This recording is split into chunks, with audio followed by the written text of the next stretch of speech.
That's an example of how loose FEU is playing and how loose the defense of UST is. Yes, that's true. Eulalio, again, ganda nitong ginawa ni Giselle C. Nung unang bigay niya sa kanya, hindi niya natamaan. Pero the play right after that, sa kanya ulit binigay, pinabawi with an easier middle attack, and she got the point. And tell us, Doc, you know, the importance of yung fact na pinabawi mo yung player like Eulalio. Oh, very important. Especially if you're a middle attacker. Alam mo, ikaw may pinakamahirap na atake. So pag na-miss mo yung una mo, sometimes ini-expect mo, ay, hindi na ako bibigyan ito. But remember, yung pasok ng quicker na yan, bigyan man yan o hindi, she plays an important role because she can fish out those blockers. Baka sa susunod, di na pumasok yan eh, dahil alam nang hindi ibibigay sa kanya. And that would affect the blocking of the other team. Padadaliin mo yung trabaho ng blockers ng kalaban. So it's very important that the setter and the quick attacker, the middle attacker, are constantly communicating na pasukan mo ng pasukan. And that's what Giselle is doing right now. That goes to show you na ang volleyball hindi lang palo-palo. Yes. At ang laking bagay ng confidence that you always provide your hitters if you're the setter. So that yung combinations and all of the aspects of attacking, kailangan alagaan palagi. That's true.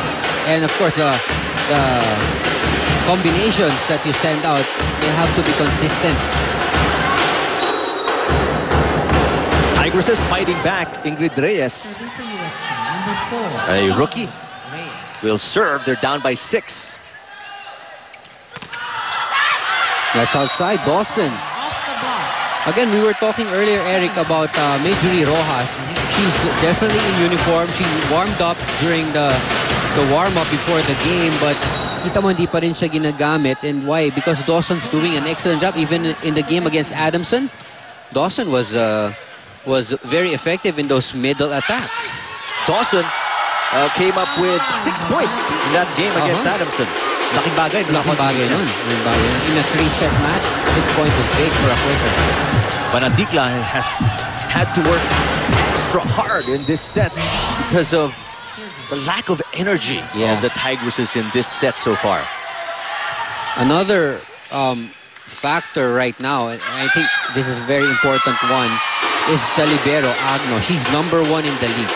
She's done a good job in receiving, making sure that the plays are set up, and she definitely holds the floor defense of FEU together. So isa pa yung matchup. Morado, of course, is a very, very young libero. She's down in the standings. She's ranked 7th, and it would really be a big plus if UST can defend those attacks from FEU with the help of Morado. And we've seen so far, at least early in the set, medyo hirap si Morado sa receiving ng serves pala ng FEU. That's true. But obviously, yun nga, napag-usapan namin ni Doc is there's been a lot of rest days for UST compared to FEU. So medyo baka kinakalawang ng konti.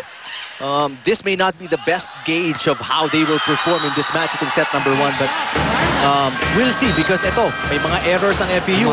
Mahabol ang UST after being down by as much as 6. They're within 3. We'll listen to FEU this time. Service, diba? So pwestuhan natin ang tama. Okay? Kailangan maihatid natin naman sa setter. Sayang yung spiker natin. Hindi makadiscarding setter, ha? Clean. Huwag nyo madali. Dahan-dahan, taas nyo. Ang taas naman ng pinanggagalingan ng bola, di ba? So, doon na natin. Rumisip muna tayo. Ha? Pagka-receive dyan, tayo nakakadiscard. Ha?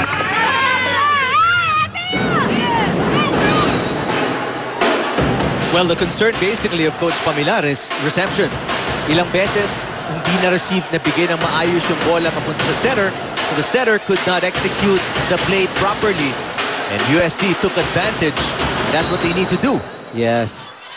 And remember, itong UST, they were down by 6 points earlier. 7, I think, in a stretch there. But right now, lead down to 2. So malayo-layo na ang hinabol nitong UST. A solid block at the net. One of the advantages of having a tall setter and just Makulangan. Nice and it was block. off her hands actually, not kay Turutsuji. That's right. So 2 points away. Ang UST, a good serve, straight to the back row. Hirap na naman si Giselle C para habulin ng bola. And an easy pickup for UST. Here comes Banantikla. Right down the middle. Wow. Lead only 1. I thought FEU was just gonna Post along in the first. what adjustment I saw with Coach Mamon was that he brought out De Leon and brought in Hirotsuji. Remember, it wasn't Hirotsuji who started, and that I think helped him a lot. De Leon was, has not been used to this kind of a situation. Wow. Now we're tied. Unbelievable. That's a 6-0 run by USD. It was 17-11 at one point. And those USD fans earlier were like slumped in their chairs. Now they're up and holding those balloons. They have come alive here as the Tigresses finally awake from their deep 4-day slumber. What a turnaround so far here in the first set. USD has never tasted the lead. Let's see if they take it here. The serve is too long for Caballero. Couldn't see it, pero si Coach Mamon says that's okay. Yeah. At least andito na tayo. We're back in the game. Because they seem to be out of it earlier. I'm sure Coach Oji, after calling those 2 early timeouts, medyo nagising yung mga players niya. And now, he's more comfortable with his score rather than down by 18-all. I'd take 18-all any time of the day. Yeah, Than being down by 6. After that service error from Caballero, okay lang. Hirotsuji coming off the bench. A big boost to the defense of USD. Yes.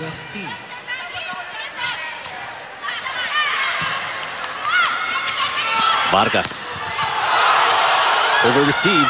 Oh, free ball. And Banaticla takes advantage. USD tastes the lead for the first time in this match. What happened to FEU? They were starting off really hot, really organized, and all of a sudden now they're throwing free balls at Banaticla, giving USD that lead. Of all players pa si Banaticla. Itatapat mo pa kay And that was an easy ball, di ba? Some confusion right here for FEU. Vargas against 2 blockers. The dump. Vargas, power tip. Such an intelligent player, Rosemary Vargas.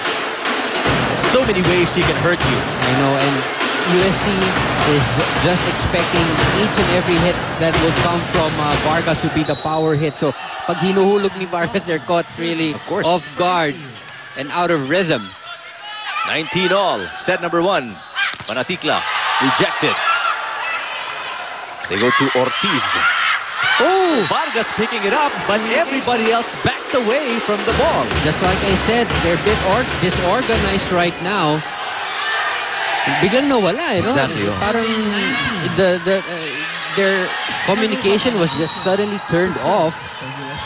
And I was about to say, I'd hate to see the reaction of Coach Pamilan, but he seems to be in disbelief right now. Yes. Napapangiti na lang, Win it. Ooh. Oh, that's off the tape of the net. 4 touches against FEU. They are falling apart at a very crucial stage of this set. Now they're down by 2, the biggest lead of USD, 21-19. Oh, what a first set we're seeing. We've seen everything right now. One of the quickest turnarounds I've ever seen from a Yes. team who started off pretty horribly. Vargas blocked by Dimaculangan again. Morado picked it up. The tip by Dimaculangan. Here comes Vargas. Off the tape of the net. Oh no, it's off the block, says the officials. So it's still good. But there was a net violation against Vargas. Now USD is up by 3, 22-19. A timeout called by Coach Paminar. We'll listen in. Ito mo, open na rin ito. Ha? Wala pa. Dapat ko lang yan. Kapitan natin, ha? So, rumisig muna tayo. Mag-focus kayo sa ginagawa nyo. Ha? Kaya kung ang layo ng step, pinahabol nyo ng pinahabol. Pinagawa nyo. Ha? Kapitan nyo tayo. Tulong pa. Tulong. Sige.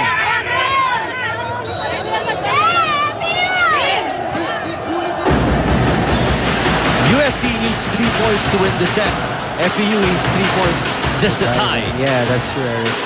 And a team such as FEU now, dito mo sasabihin yung medyo kulang pa sa experience, leadership, You're up by 6, 7 points, hinahabol ka. Someone from the FEU team has to stand up and take control and regain yung parang organization sa loob. And even Vargas, look at the way she hits right now. Medyo guarded. Parang pigil.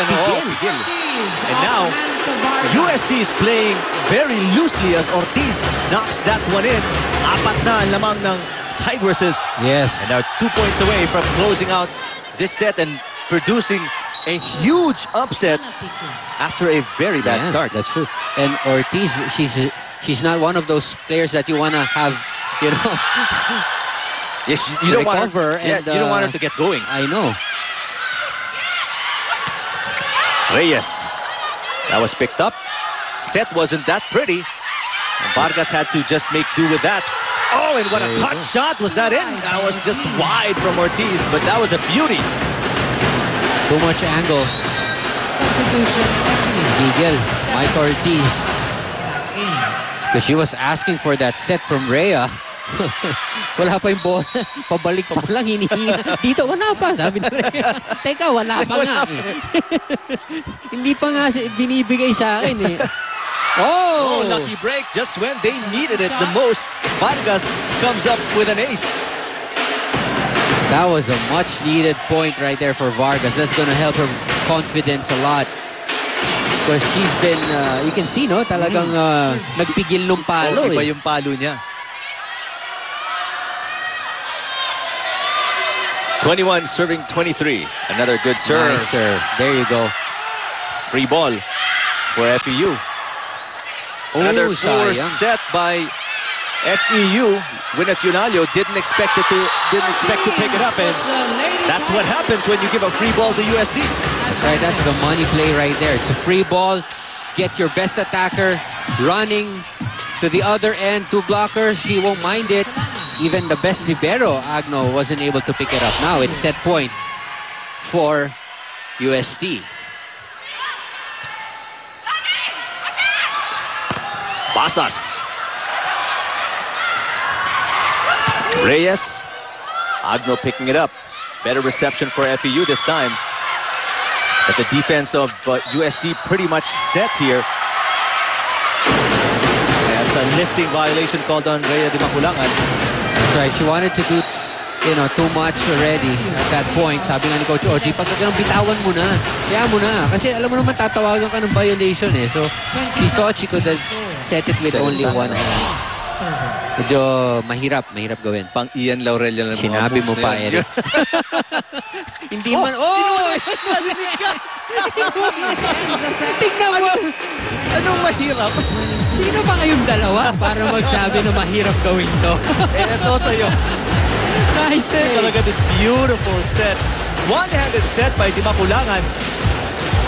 Sakto naman. Perfect. Parang sinet ng tatlong kamay.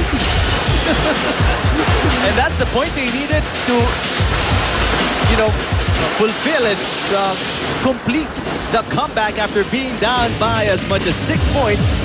And a slow start, the Tigresses battle back to win set number 1, 25-22 against the Lady Tamaraos.